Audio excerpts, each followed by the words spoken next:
أعوذ بالله السميع العليم من الشيطان الرجيم بسم الله الرحمن الرحيم الحمد لله رب العالمين والعاقبة للمتقين ولا عدوان إلا للظالمين والصلاة والسلام على عبده ورسوله محمد وعلى آله وصحبه ومن اتبعهم بإحسان إلى يوم الدين. Të dashur dhe nderuar vëllezër të pranishëm në këtë xhami, Allahun e madhërisëm e falenderojmë për të gjitha dhuntit dhe begatit që madhëria e tij vazhdimisht me to na gëzon dhe na begaton. Allahun e madhërisëm e falenderojmë ashtu siç meriton madhëria e tij të falenderohet. Dëshmoj dhe deklaroj se nuk ka hyni që meriton adhurim veç Allahu të Dhul Gjelali, i cili është një parivar dhe partak. Dëshmoj dhe deklaroj se Muhammedi sallallahu alaihi wasallam është rob dhe i dërguar i Allahut, me të cilin Allahu i madhrishëm e vulosi vargun e pejgamberisë. Salavatet dhe selamet qofshin mbi këtë burr, mi familjen e tij të pastër të ndershme, mi shokët e tij fisnik dhe të sinqert, dhe mbi gjithë besimtarët që ndjekin rrugën e tij, përfshi edhe ne deri në ditën e gjykimit. Vazhdojmë me këtë serial të ligjëratave mbi rrëfimet kuranore për pejgamberët e Allahut Dhul Gjelal. Apo ajo që na e kemi përkthyer rrëfimet më të vërteta për njerëzit më të mirë. Flasim për Salihun alayhis salam dhe ballafaqimin e tij me popullin e tij Themud. Hap pas hapi, ndodhi pas ndodhie, rast pas rasti. Kretë kjo për dy gjëra. E para, për të kuptuar zhvillimin e atyre ndodhive mes pejgamberëve të Zotit dhe popujve të tyre. Kuptimin e asaj epoke historike të cilën e ka përmend Kurani fisnik dhe me këtë i ka dhënë rëndësi.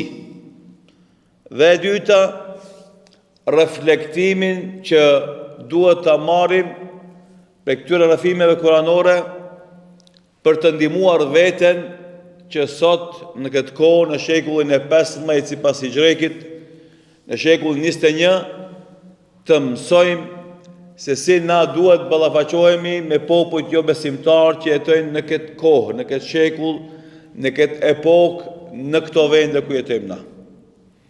Zatën, leximi i këtyre rrëfimeve nuk është për të vendosur veten në gjumë, nuk është për dëfrim e argëtim, siç ndodh me shumë rrëfime e tregime e romane të ndryshme që i lexojnë njerëzit për dëfrim, argëtim, për pushim, për qetësi. Jo, rrëfimet kuranore lexohen për reflektim. Lexohen për të mësuar fen Allahut, për të mësuar ndodhit historike dhe për të marrë mësimet e duhura për ne si individ dhe për ne si kolektivitet, si komunitet dhe për ne si të angazhuar në shërbimin e këtij misioni dhe kësaj detyre. Për pikave të fundit që përmendëm ishte se Salihu alayhis salam u përmend ke atyre dhuntit e shumta që Allahu u ka dhënë atyre. Që edhe sot ne duhet t'ja përmendim njerëzimit, njëri tjetrit, familjeve tona, grave tona, fëmijëve tonë, dhuntit e shumta me të cilët na gëzon Allahu Dhul Gjelal. Ato dhunti janë të shumta. Janë aq shumë sa që askush prej neve nuk ka mundësi dhe fuqi me arrit rumbullaqësimin e tyre, përfundimin e numërimit të tyre. Mo ashtu siç Allahu i madhëshëm ka treguar në Kur'an, wa in ta'uddu ni'matallahi la tuhsuha. Edhe nëse ju mundoni të numëroni mirësitë e Allahut, nuk ka mundësi ti rumbullaksoni ato. Ti evidentoni, ti regjistroni të gjitha ato, se janë shumë.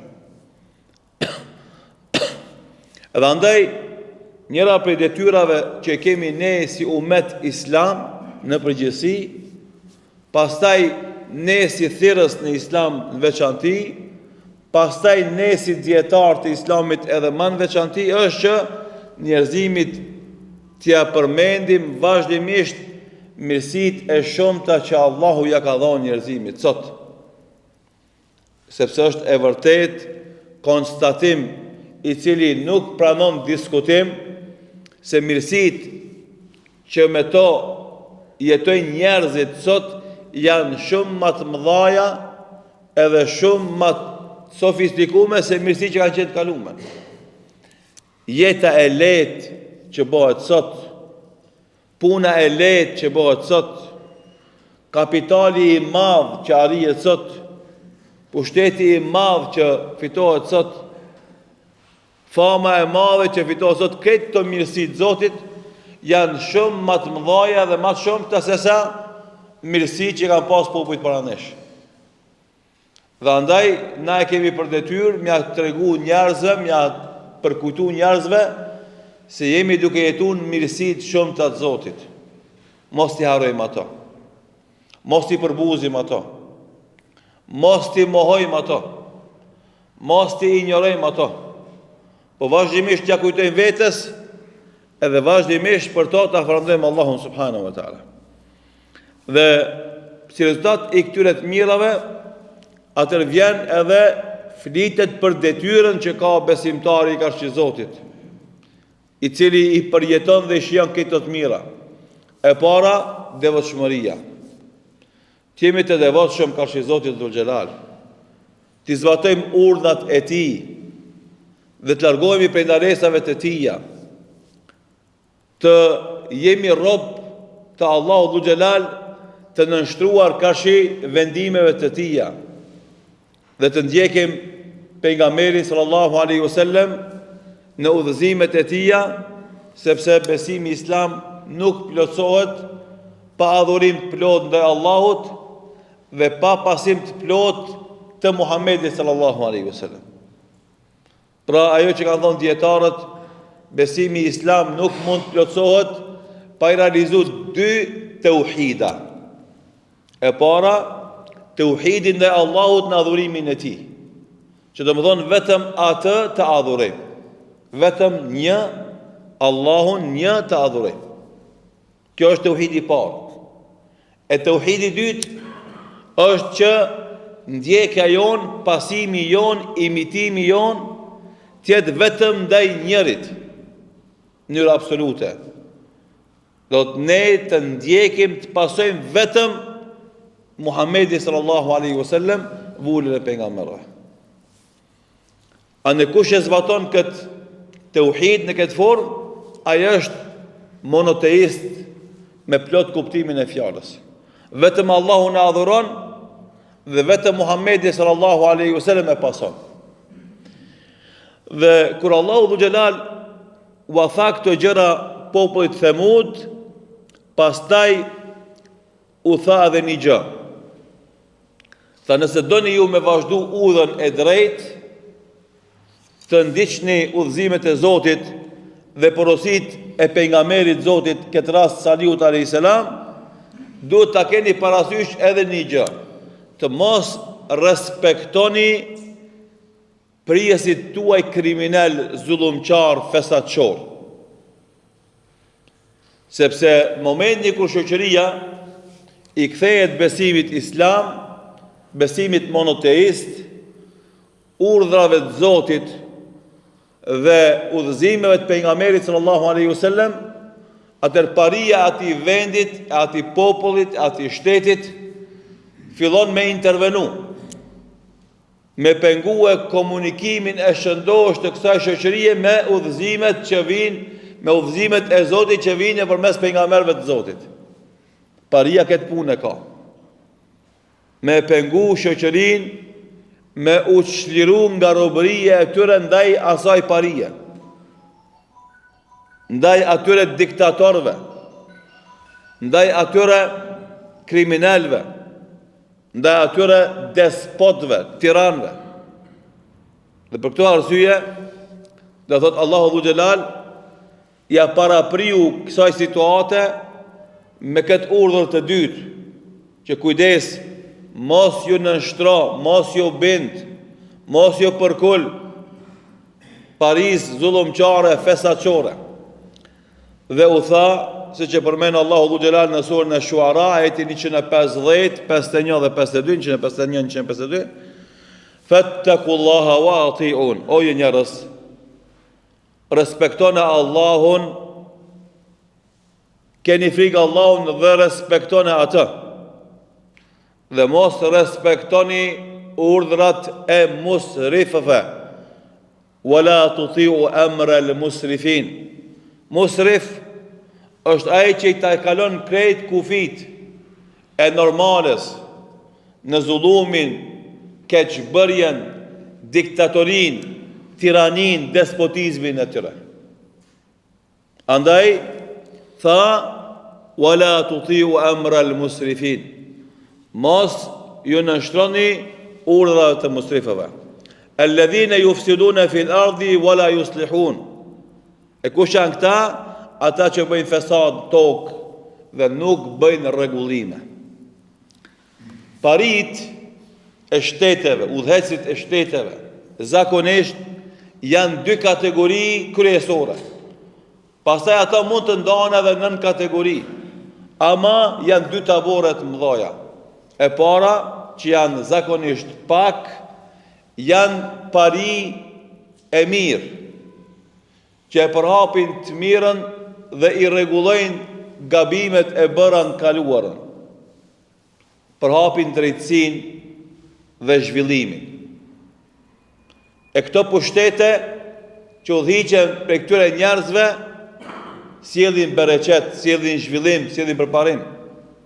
Si ka qenë qeverisja në kohën e pejgamberit sallallahu alaihi wasallam, pastaj kohën e Abu Bekrit radhiyallahu anhu, pastaj kohën e Omerit, e Aliut, e Uthmanit ridwanullahu alaihim ecmaîn, pastaj kohën e khulefave rashidin al-Mahdijin dhe khulefave mas tyre, atyre Emevet, Abasit, Selxuk, Osman, me gjithë mangësi që i kanë pas ata, përsëri e drejta dhe e dobishme që ata e kanë ofruar ka qenë më e madhe se sa mangësitë dhe gabimet që kanë pas ata. Dhe andaj bota i ka përjetuar shekujt më të mirë të zhvillimit në ato kohra, në ato shekuj. Edhe sot, momenti kur i ofrohet njerëzimit Islami si zgjidhje, Islami si alternativ, Islami si shërim, këtë bota qohet në kom me pengue depërtimin e porosive të fejë Zotit tek njerëzit. Në përmes medjave, në përmes agjencive të lajmeve, në përmes akademive të shkencave, në përmes qendrave studimore, qohen këtë kom dhe bëjnë çmos që me pengue popullin e rëndomt të merë mesazhet e plota, të sakta, të vërteta mbi Islamin. Prodhojnë organizata fantome, krijojnë kriza jo reale që muslimant edhe njerëzit në përgjithësi mos arrijnë ta kuptojnë të vërtetën. Se çka është duke ndodhur, çka ofron Islami, çka ofrojnë jo muslimanët, çka bëjnë fuqitë e mëdha e kështu me radhë. Andaj Allahu Dhu Gjelal ja bëri me dije popullit Themud dhe u tha, ju respektoni, keni frikë Allahun, jeni devotshëm ndaj tij dhe respektoni urdhat e tij dhe mos respektoni urdhat e kryesisë paris fesatçore, e cila i ka kalu të gjitha normat e fesatit. Normalisht, kur ja ofroi Salihu a.s. këtë ofertë popullit Themud, ata të manipuluar nga paria e asaj kohe, të ati vendit, të ati shtetit, të ati popullit, përgjigjet e tyre ishin kundërshtuese, refuzuese. Shumica e popullit ishte i përgatitur me kundërshtu thirrjen e Salihut alayhis salam. Me refuzu. E këtu duhet më ndalë vëllazni patjetër me bëni krahasim. Të gjithë pejgamberët e Allahut në fillim janë refuzuar nga popujt e tyre. Janë kundërshtu. Asnjë pejgamber nuk e ka pas lehtë për cilën e porosive të Zotit tek populli i vet. Asnjë pejgamber se ka pas shtruar qëllimin në rrugën e tij me hec pa pengesa. Të gjithë pejgamberët kanë pas vështirësi të mëdha, peripeci marramense, thera e gjemba, pengesa e pengesa, që ata të lodhen, që ata të mërziten, që ata të bezdisen, që ata të dëmtohen, të lëndohen, edhe të ndalen. Ja tham vetës fillimisht, po ta tham edhe ty. Secilit hoxh, e secilit davelgji, edhe secilit besimtar të udhëzuar. Ky amanet i Zotit, që secili prej neve ka marrë me vetë dëshirë, edhe e marrë me vetë dëshirë.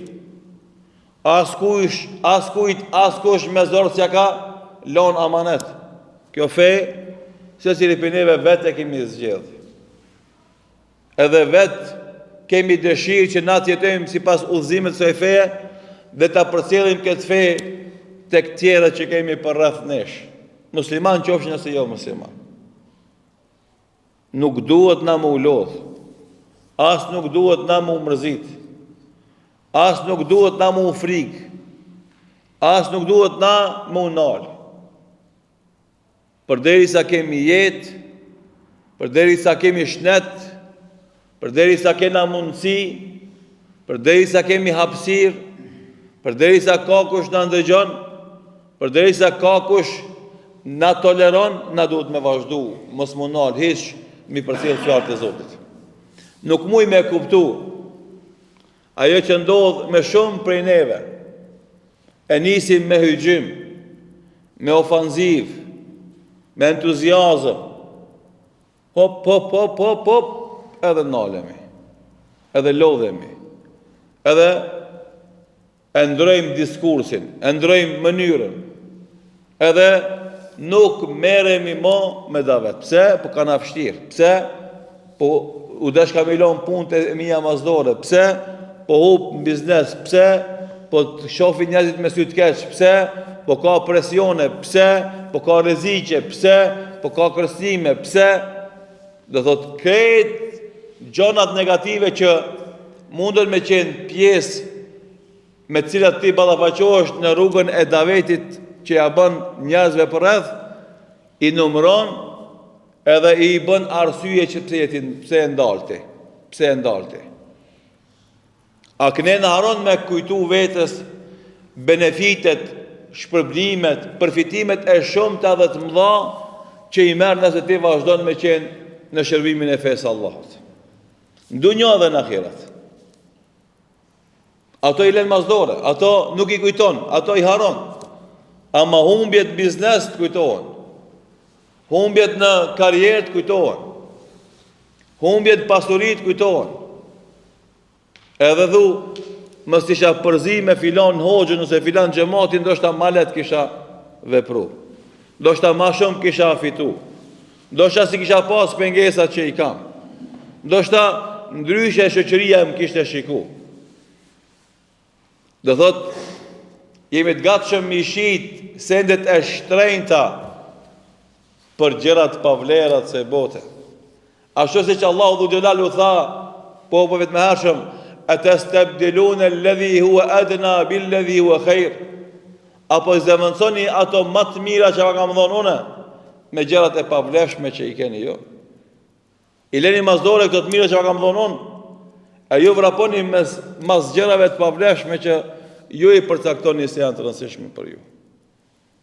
Andaj besimtari i mençur nuk e shet amanetin që ka marrë nga Zoti për asgjë prej kësaj bote. Për asgjë. Ashtu siç kanë vepruar muslimanët e parë. kanë qenë gatshëm të flijojnë jetën e tyre e të mos e shesin amanetin e vetë. Andaj dallimi është shumë i madh mes asaj që kanë bërë ata burra dhe asaj që bëjmë ne sot. Sa për ilustrim, dje e kisha një ligjërat për emigrimin, integrimin dhe asimilimin të popullit tonë perëndim. Edhe parashtron pyetje dikush thot, nëse unë arif fëmijës tem, më jam mësu fen këtu në perëndim ku jam. Edhe jam mësoj gjuhën. Pse unë duhet më kthej në vendlindjen time, kur atje mungon ekonomia, mungon shëndetësia, mungon domethënë shumë kushte të jetesës që i kam këtu në perëndim ku jetoj. Do thot, ruajtja e fesë, edhe e gjuhës, edhe e kombit, që kanë të lidhuna me kushtet komode të jetës materiale tonë. Dhe nëse vjen ndesh ruajtja e fesë edhe gjuhës, edhe humbja e komoditetit, atëherë na mund të rrezikojmë fenë edhe gjuhën, kombin, për mos me humb komoditetin. Apo ne jemi për ta ruajtur fenë edhe kombin, ama pse ta humbim komoditetin? Megjithëse kjo matematik që u potensua mbram në atë mezhlis, nuk e parashet një element i cili nuk është pjesë e ekuacionit, po është e nënkuptume. Sepse ti mundesh me premtu që ti garanton fëmijës tanë mësimin e fesë dhe ruajtjen e kombit, po le del dikush, le të merr guximin me garantu se ka me garantu fenë dhe kombin e nipit edhe stërnipit të tij nëse ai jeton perëndim. Kur na veç e kena pasë brezi i dytë e ka mbrojt fenë dhe kombin e tij, brezi i tretë veç ka fillu me anu ka njëra, brezi i katërt domethënë sigurisht se njërën e ka humb, o fenë o kombin. E brezi i pestë i gjashtë, Allahu e din mas miti, mi po kurse i shohim na rrethonat politike në perëndim, ka me rreziku të dyjat ose ka mu detyru me braktis atë vend duke ik për atje vendit. Edhe andaj, kjo matematik, kjo ekuacion që paraqitet në këtë pyetje, tregon se tek njerëzit hala nuk është kuptu mirë se feja edhe kombi në këtë rast janë jetike. Edhe ato janë më shtrenjta se të gjitha përfitimet tjera materiale që mundet me i pas njëri.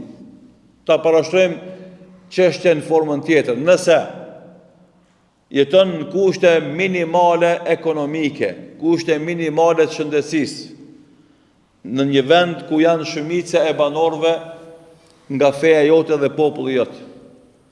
Dhe kjo të ndihmon ty me garantu fenë tënde dhe të familjes tënde dhe kombin tënde dhe të familjes tënde. Edhe e dyta është me rreziqet potenciale, cilën vend duhet me përzgjedh besimtarët me jetu? Sigurisht se vendin e parë. Me gjithë vështirësitë ekonomike dhe mungesën e kushteve bazike për një jetesë të rëndomt, kur ndihmon me rrit fen tonë dhe kombin ton, aty kemi jetu, kemi qenë i kënaqur e i lumtur me atë fukarallëk, sepse e ki më të shtrenjtën me vetë sigurt. E jo ti me hulumtue kënaqësi ekonomike shëndetësore, e cila ta rrezikon ndoshta nesër fen edhe ta rrezikon ty kombin ton. Andaj pejgamberi sallallahu alaihi wasallam nuk do e braktiste Mekën asnjëherë nëse nuk rrezikoi jeta e tij.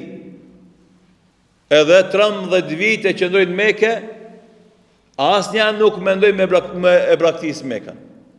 Bile edhe kur e urdhënoi Allahu xhelal me lon Mekën nga shkaku se rrezikoi jetën e tij, mas orvatjeve të ndryshme për t'i bërë atentat, ai ndalet Mekës, u kthy ka Mekë dhe tha: "Oj Mekë, ti je vendi më i dashur i Allahut për mua, dhe sikur mos më kishte nxjerr populli jot për këtë vendi kur s'isha dashur." Nuk shiri nuk është më mirë ekonomikisht, ku ka më shumë me fitu, ku ka mjekësi më të mirë, ku ka rrugë më të mira, infrastrukturë më të mirë, ku ka dyqane më të mira, marketa më të mirë. O vllazni, a se kuptojmë na se na ka vjedh mendjen edhe zemrën materializmi? Na shohim çka me vesh, na shohim çka me hangur, Na shohim ku me shetit. Musliman, na, unë edhe ti. Unë edhe ti, edhe unë. Na sot preokupime kena ku kena me shetit. E kena preokupime që kena me vesh. E kena preokupime që kena me hangër. E kena preokupime me që kena mu dëfry. E kena preokupime trupin tem, shëndetin tem, si ka me rujt. E kemi preokupime buxheti jem, konto e jeme, sa pare ka me pas. Këto e preokupime tona të gjithve. E feja, pret. Kombi, pret. Kur të vere koha. Ama na qefe tona zban me i prish, ratlëkën tonë zban me prish. Dhe për të arsye, do të çdo herë që dikush tenton me kthjell një popull me zgju nga gafleti, ç'a bëjnë njerëzit? Kur e kanë shpinë në borë një gjell i cili i qënë sabah, edhe për dit i thret ka 2-3 herë në sabah me i zgjuar, që qonë dhe qonë për gjumit, bolë mo keni fletë. Mas i bot zhurë më shpe, e rëmuj, e debat, qëfar vendimi merët? Nuk merët vendim mu qu herët, mu qu para se me këndu gjeli. Nuk merët vendim që me ra herët e kur të këndon gjeli veç na me konë të pushushëm edhe mu qu. Cili vendim merët? Me thirë gjelin. Vendimi ma i letë edhe ma i thjeshtë. Krejt njerëzit të na, këtë vendim e kishin propozu. Ta therim gjelin edhe mos na pengoj. Do të kësho është kultura e njerëzve sot. Ai që të zgjën ty herët, ai që të zgjën nga gjumi e nga gafleti, ajo është problem. Kur një hoqë qohet në koma dhe fol ashpër për një fenomen negativ, këthën mirë be hoxha, ma shumë ashpër foli. Ti të pengon, ai hoxha i cili mundohet me t'i qelë syt, e me të hapë zemrën, e me të hapë mendjen, ai të pengon ty. A pse ti kera nga flet, e pse ti kera në bandash, e pse ti si e kërkon, kjo ty së pengon. Pengon ai që mundohet me të shëru, ai që mundohet me dhoni ilaqin e duhur, ai të pengon ty. Edhe një mentalitet i tillë nuk ka mundësi me të ndihmu ty më ndryshu. Dhe për to arsye, Allahu i madhërishëm të regon në Kur'an se si e pritën populli Themud kretë këtë angazhim të pejgamberit të Zotit Salihut a.s. Dhe të regon Allahu dhugjeral se me çka e pritën. Salihu a.s. e dha ofertën e vetë, tani të shohim se populli i vetë me çka u përgjigj. E para e akuzun se ti je njeri i rëndomt dhe nuk jenë vetdije, jenë ndikim të magjisë. Je njeri si na, s'ki kur gjë specifike, s'ki që ka na ofron ma shumë, apo jenë ndikim të magjisë. Në surën Shuara ajeti 153, vazhdimësi e asaj që e thamë pak më herët, tha kalu, i thanë populli Themud, Salihut a.s. masi aj i thiri që të jenë të devotshëm karshi Zotit dhe të i bindën madhnisë të tij dhe të mos respektojnë parin e prishur, e korruptume. Than qalu innama anta min al-musahharin. O Salih, ti je i lishtbe, ti je njeri, kur gjos ki tepër. Ose ti je në ndikim të sehrit magjisë, si e në kontrol vetë vetës tonë. Se kuptimi i ajetit musahharin, ulemat e tefsirit i kanë dhonë 3 kuptime. Njëri kuptim është se është njeri i cili ka nevojë me hangër dhe me pi. Kuptimi i dytë është se është në ndikimin e magjisë e cila të vërtetën ja tregon si të kotën si të vërtet, dhe kuptimi i tretë është se ti je ai që zgjohesh natën herët edhe bën zhurmë, kohën e syfyrit, sahur. Po ulemat kanë thonë se kuptimi i parë dhe i dytë janë më afër këtij ajeti kuranor, kuptimit të këtij ajeti kuranor, innaka minal musahharin, ti je njeri i rëndomt, s'ki kur gjo ma shumë se na, ande s'ki që ka na afron neve, që këtë që të që i thu janë lafet kota. Ose je në ndikim të sehrit magjis, ti si vetja jote, çka do që fol ti, nuk të merren për një me këtë llafe tuja. Domthon je njeri i çmendur. Edhe andaj nuk i pranojmë ofertat e juaja. Për atë, Allahu Dhu Xhelal e tregon se kjo akuzë dhe kjo përgjigje që ja dha Salihu Themudi, populli Themud, Salihut alayhis salam, ka qenë e pranishme edhe më herët kur thanë wa qalu ma li hadha ar-rasuli ya'kulu at-ta'ama wa yamshi fil aswaq. Çka ka ky pejgamber që han bukë e ecë në treg. Domethënë, çka ka më shumë se na. Si na, han, pin, pushon, lëviz, nuk është me laçe, nuk është diçka jashtëzakonshme, është njeriu sikurse edhe na. Ose i thanë ma anta illa basharun mithluna, ti je njeri si na. Në ajetin 154 të surës Shuara, i tha ma anta illa basharun mithluna, ti je një njeri si na. Andaj s'ki kur gjo ma shumë se na. Pra, akuzun Salihun alayhis salam se nuk ka çka ofron dhe është duke mashtru, është duke keq përdor situatën dhe duke në ndikim të magjisë është duke mashtru shoqërinë për me ofru diçka që s'është e vërtetë. Andaj në vazhdim të këtyre ajeteve thot Allahu Dhu Xhelal qalu innama anta min al-musahharin ma anta illa basharun mithluna fa'ti bi ayatin in kunta min as-sadiqin, ti je njeri rëndomt apo je në ndikim të magjisë, nuk je asgjë tjetër përveç se një njeri, sikurse na, sill ndonjë argument të fuqishëm, mrekulli, nëse je i sinqert. Domethënë, pa na pru diçka të jashtëzakonshme, na nuk mundemi me pranu fjalimin tan. Edhe sot, gjithë ata që kundërshtojnë ofertën e hoxhallarëve, davetxhive, e muslimanëve në botë, njëjtë thënë. Kur gjos keni pru diçka të jashtëzakonshme. Nëse bëni diçka të jashtëzakonshme, atë na ndjekim hap patuj. Ama me këto muhabete që i kemi një tash sa vjet, na nuk e pranojmë atë që e thoni ju. Megjithse fatmirësisht çdo ditë në popullin shqiptar paraqiten njerëz intelektual, njerëz me kontribut, njerëz që vinë nga një e kaluar interesante e tyre dhe e përqafojnë islamin dhe bëhen musliman dhe udhëzohen në islam dhe dalin edhe flasin me fjalë miradije për islamin, dalin dhe tregojnë se sa kanë përfituar ata prej islamit, dalin dhe tregojnë për momentet kritike të jetës së tyre dhe sa u ka ndihmuar islami aty në ato momente. Se si islami ka shpëtuar ata nga vetvrasja, se si islami ka shpëtuar ata nga vendimet fatale, nga shkatërimi i tyre psiqik, fizik, shëndetësor, ekonomik. Edhe këto janë shembuj të vazhdueshëm.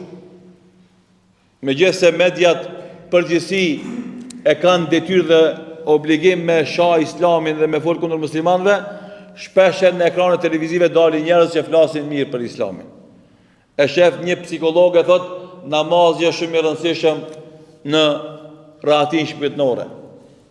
E shef një avokate thot isha në umre, isha në Qabe për jetime të ralla që s'kam mendu që kam i përjetu ato përjetime aq të bukura si që kam përjetu kur kam qenë në umre në Mekë në Qabe. E pastaj sa jo musliman e pranojnë islamin edhe nga mbrenda popullit tonë. Edhe pastaj i përvjelin krahët edhe fillojnë me e thirr familjen e ngushtë në islam. Di raste personalisht të njerëzve ku krejt familja është udhëzuar në islam nga momenti që njëri për antarëve të familjes edhe atë intelektual të ngritur, edhe atë me punë dhe pozitë të madhe në shoqëri, e kanë pranuar islamin me vetdije, me bindje, pastaj kanë punuar me udhëzu edhe pjesa tjetër e familjes, e tani krejt familja në udhëzu edhe krejt ata janë vendosur në shërbim të thirrjes islame. Ki plot shembuj të kësaj këtë natyre. E këtë të regon se me gjithë se dikujt i duket se Islami është prapambeturi, Islami është pengesë e zhvillimit, Islami është fe e keqe, ka plot njerëz shumë ma shumë se këta që e pranojnë Islamin edhe shijojnë kënaqësi në momentin e pranimit të Islamit. Edhe kjo kënaqësi i bën ata mobil të lëvizshëm në shërbimin e kësaj feje dhe thirrjen e njerëzve në këtë fe.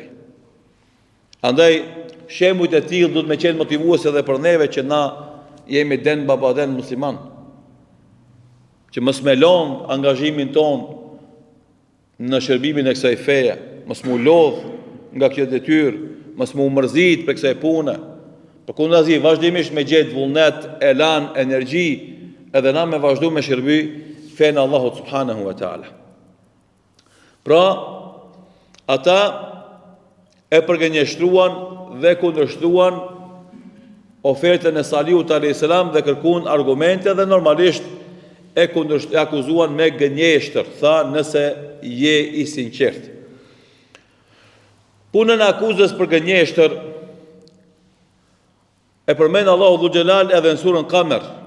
Ajete për cilët na kemi folë në kalumen, për tani në këtë radhitje, në këtë renditje i përsëritim disa gjëra, por vinë edhe secila pjesë vjen në vendin e vet. Në surën Kamer, Allahu Dhu Xhelal thotë: "Kadhabat Thamudu bin Nudhur", populli Thamud i përgënjeshtroi paralajmërimet e pejgamberit të vet. Faqalu abasharan minna wahidan nattabi', ata ndjekim një njeri si na. Inna idhan lafi dalalin wa su'ur, atëre na do të jemi të lejthitur dhe të shmendur. E ulqiya dhikru alayhi min baynina bal huwa kadhabun ashir, a bash ati Zoti, bash atë e zgjodhi Zoti me dhon shpalljen mesin ton.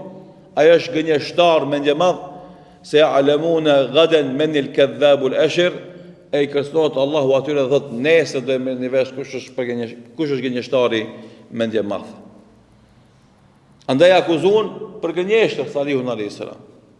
Edhe sot gjithë ne vazhdimisht bombardohemi me informata edhe akuza ndaj hoxhallarëve, ndaj besimtarëve, ndaj muslimanëve, non stop, sabat drejt akşam, non stop.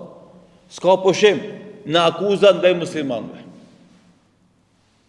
Këtë kjo tentativë për ta hesht zërin e hoxhës, zërin e davetxhiut, e thirrësit, zërin e muslimanit të devotshëm, muslimanes së devotshme.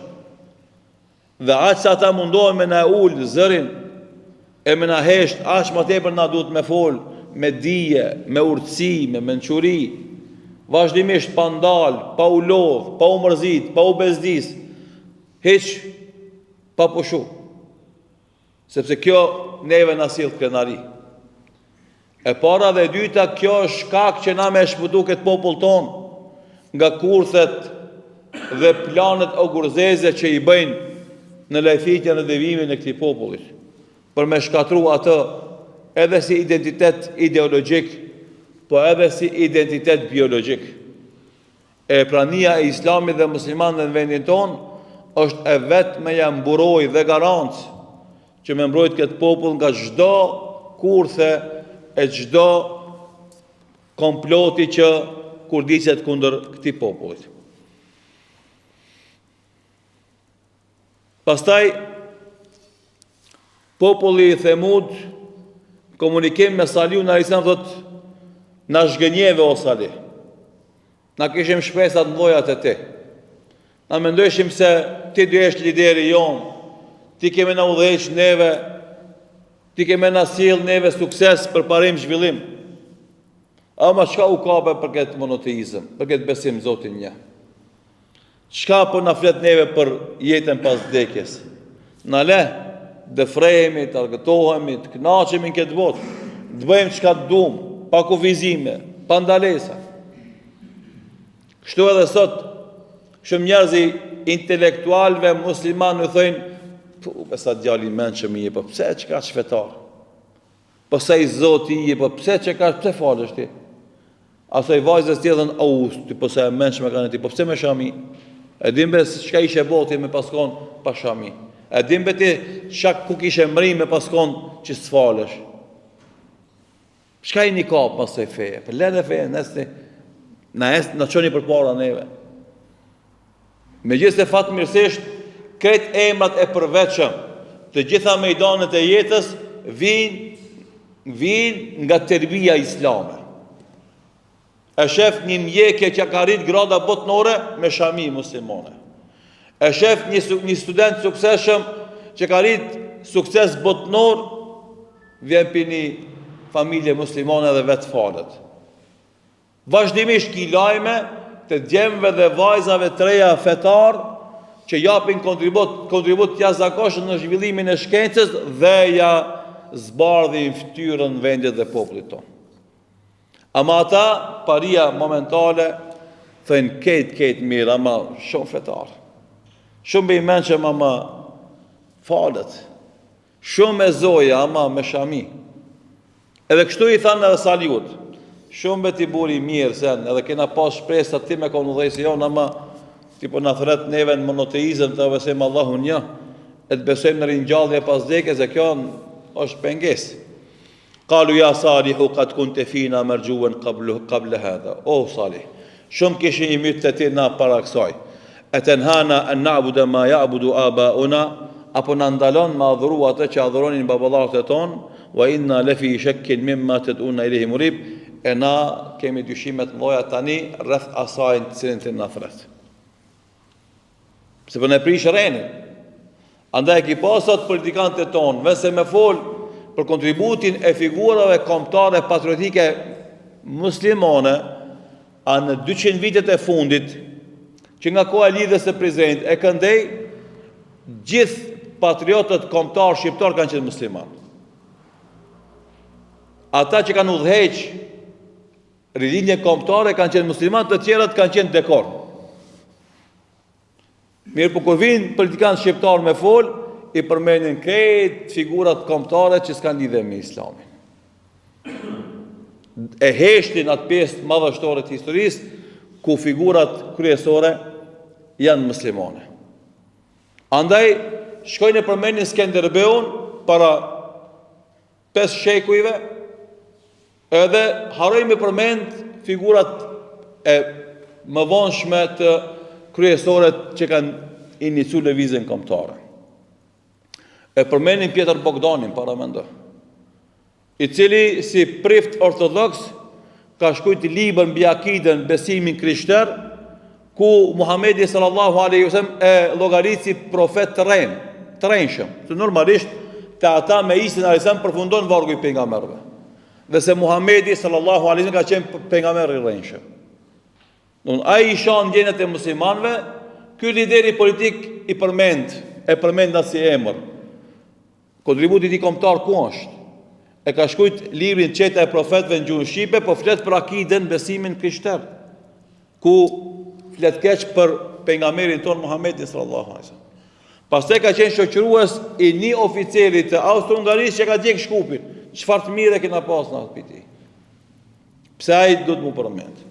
Ose përmend Nexhat Agollin, lider komunist, i cili ka burgos hoxhallar. Që këtu një apash domethënë është bo debati mes Nexhat Agollit edhe Feta Efendiut, Allah e mëshiroft, në insistimin e tyre për me inal me ktebet edhe mësim besimin fetar. Agollit s'kan pas veç komunista, fisi Agollve ka pas edhe burat mëj. Imam Vebi Dibra, që ka qenë kryetari i parë i parlamentit shqiptar, ka qenë Agoll. Pse se përmen Imam Vebi Dibra, i cili ka pas rol të rëndësishëm kombëtar, që ka qenë kryetari i parë i parlamentit të qeverisë së parë shqiptare, të themeluar nga Ismail Qemali, që ka qenë prej Agollve për përmend Nexhat Agollin. Tani njeri me kon kaq i pangjeshëm ndaj ndjenjave tona fetare dhe me tubime publike, mi provoku ndjenjat e muslimanëve kështu, tash parashohet pyetja, historian nuk ose nuk është, që me dita e ka tamam ose ka tamam.